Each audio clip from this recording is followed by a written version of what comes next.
Les sujets du jour de la revue fiduciaire. Premier sujet de notre JT. Accident causé par une pelleteuse. Réalisant un système d'irrigation sur une exploitation agricole, un entrepreneur sectionne accidentellement une canalisation avec sa pelleteuse. L'exploitant assigne en réparation de son dommage l'entrepreneur et son assureur de responsabilité civile professionnelle. Pour l'assureur, le dommage n'est pas couvert par sa garantie puisque le contrat exclut les accidents relevant de la garantie automobile obligatoire.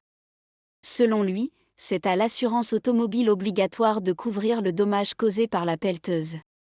Ce n'est pas l'avis des juges d'appel. Au moment du sinistre, la pelleteuse était utilisée comme un outil de travail pour creuser une tranchée. Par conséquent, il ne s'agissait pas d'un véhicule relevant de l'assurance obligatoire prévue par la loi. Mais l'assureur obtient finalement gain de cause en cassation.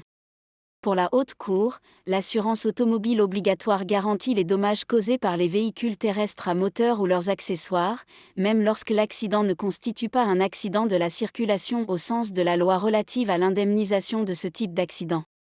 Le préjudice ayant été causé par la manipulation d'une pelleteuse, véhicule terrestre à moteur soumis à cette assurance obligatoire, ce n'est pas à l'assureur de responsabilité civile professionnelle de garantir son assuré alors que son contrat exclut les accidents relevant de la garantie automobile obligatoire.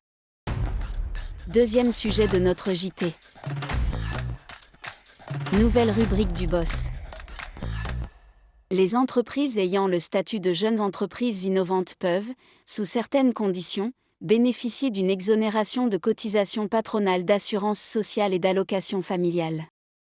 Les jeunes entreprises universitaires, sous-catégorie des jeunes entreprises innovantes, relèvent d'un dispositif qui vise à favoriser la création d'entreprises par des jeunes diplômés chercheurs. Elles bénéficient de la même exonération de cotisations patronales que les jeunes entreprises innovantes.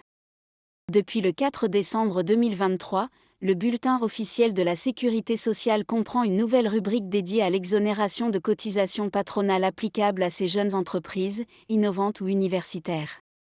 Elle entrera en vigueur au 1er avril 2024 après une phase de consultation publique qui se déroule jusqu'au 20 janvier 2024.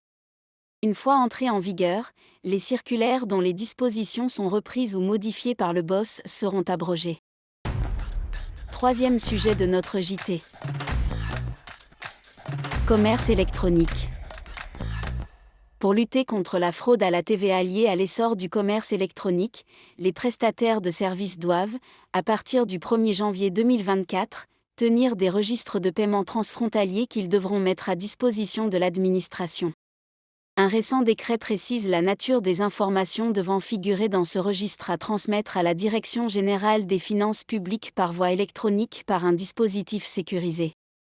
Le prestataire doit également informer ses clients personnes physiques que ces données seront communiquées à l'administration fiscale d'un autre État membre de l'UE. Ce registre doit être conservé sous format électronique pendant 3 ans.